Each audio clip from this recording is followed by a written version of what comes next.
कहते हैं एक परिवार ईंटों और दीवारों से नहीं, प्यार, विश्वास और समझ से बनता है। लेकिन जब इसी घर में गलत फहमियों की चिंगारी लगती है, तब धीरे धीरे रिश्तों की गर्माहट कम होने लगती है। आज की इस कहानी में हम देखेंगे एक ऐसे बड़े संयुक्त परिवार की सच्चाई जो कभी प्रेम और खुशियों का सागर था, पर 12 छोटी छोटी गलतियों ने कैसे उसे बिखेर कर रख दिया। क्या वे लोग फिर से साथ आ पाएंगे, या रिश्तों की डोर हमेशा के लिए टूट जाएगी?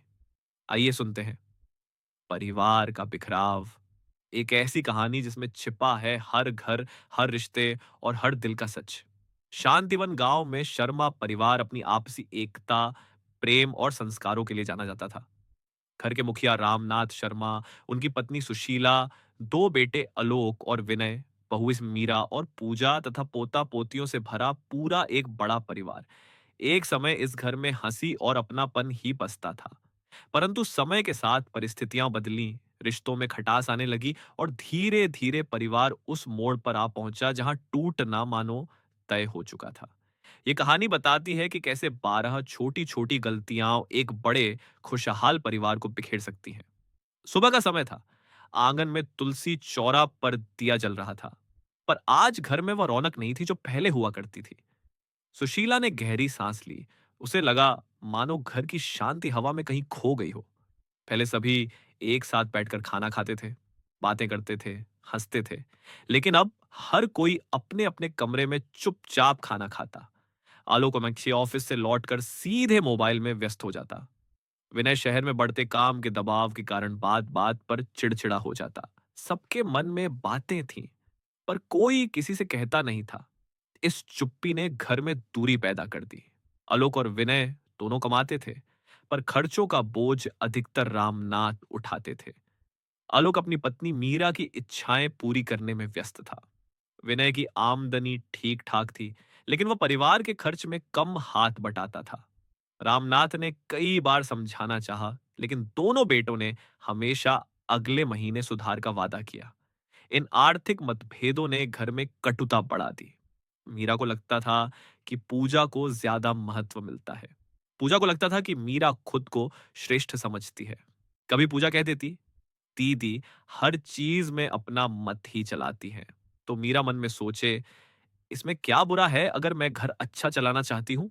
दोनों दिल की बातें मिलकर सुलझा सकती थीं, पर प्रतिस्पर्धा के इस भाव ने रिश्तों में दरार डाल दी। रामनाथ हमेशा चाहते थे कि बच्चे उनसे सलाह लेकर कोई निर्णय लें, लेकिन अब बड़े फैसले भी बच्चे खुद लेने लगे थे। जैसे आलोक ने ईएमआई पर नई बाइक ले ली। विनय ने बिना पूछे शेयर मार्केट में निवेश कर दिया। रामनाथ को लगा कि उनकी बातों का सम्मान खत्म हो रहा है। दिल में चोट बढ़ती चली गई। पूरे परिवार में कोई किसी के साथ बैठकर दिल से बात नहीं करता था। मीरा दिन भर सोशल मीडिया पर व्यस्त रहती। विनय की नौकरी इतनी समय लेने वाली थी कि वो बच्चों तक को समय नहीं दे पाता था। बच्चे भी गैजेट में खोए रहते। कभी कभी सुशीला को लगता जैसे वह किसी हॉस्टल में रहती हो, न कि अपने परिवार में। एक दिन मीरा और पूजा में रसोई को लेकर विवाद हुआ।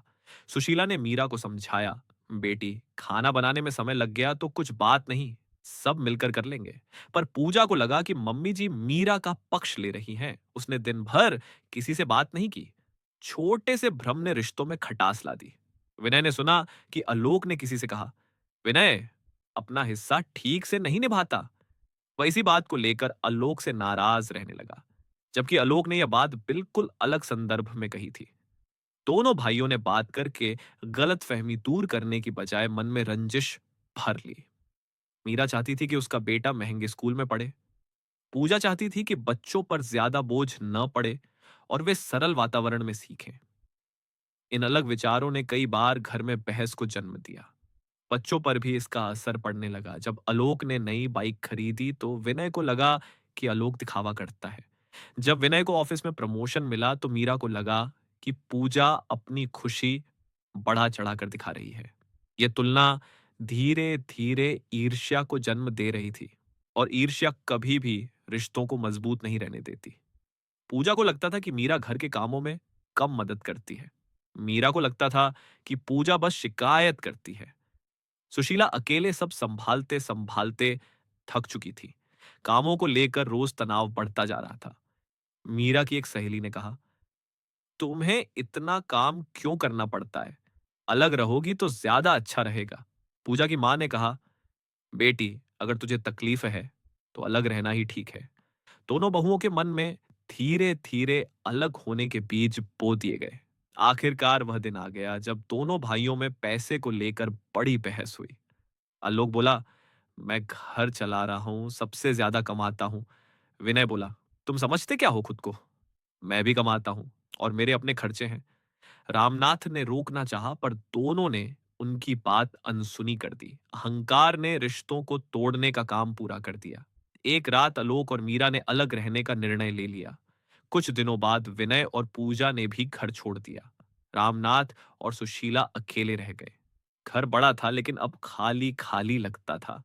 सुशीला रोज बच्चों की पुरानी तस्वीरें देखकर रोती। रामनाथ को लगता कि उन्होंने परिवार को जोड़कर रखने में कहीं कमी छोड़ दी। लगभग 6 महीने बीत गए।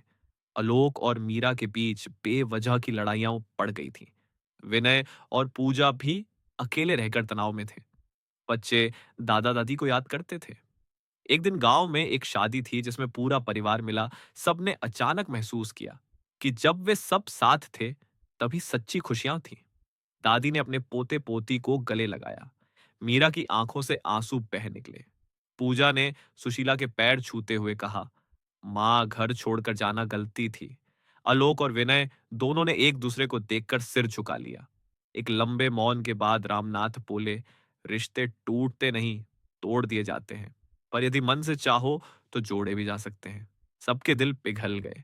परिवार का फिर से जुड़ना धीरे धीरे सब वापस एक साथ रहने लगे। खामियों को स्वीकार किया गया, गलत फहमियां दूर की गई। अब घर में एक नियम बना, रोज शाम सब लोग 30 मिनट एक साथ बैठेंगे और बातें करेंगे। मोबाइल का समय कम कर दिया गया। खर्चे और जिम्मेदारियां वो बराबर बांटी गई। बहुओं ने ईर्ष्या छोड़कर मिलकर काम करना शुरू किया। भाइयों ने अहंकार दूर किया। बच्चे फिर से खुश होने लगे और अंततः वही शांतिवन का शर्मा परिवार जो कभी टूटने के कगार पर था, फिर से प्रेम और एकता का उदाहरण बन गया। परिवार टूटने के 12 कारण: 1, संवाद की कमी; 2, आर्थिक जिम्मेदारी का असंतुलन; 3, प्रतिस्पर्धा; 4, सम्मान का अभाव; 5, समय न देना; 6, पक्षपात का भ्रम; 7, गलतफहमी; 8, परवरिश को लेकर मतभेद; 9, ईर्ष्या; 10, असहयोग; 11, बाहरी दखल; 12, अहंकार। लेकिन यदि परिवार साथ मिलकर प्रयास करे तो टूटे हुए रिश्ते भी फिर जुड़ सकते हैं।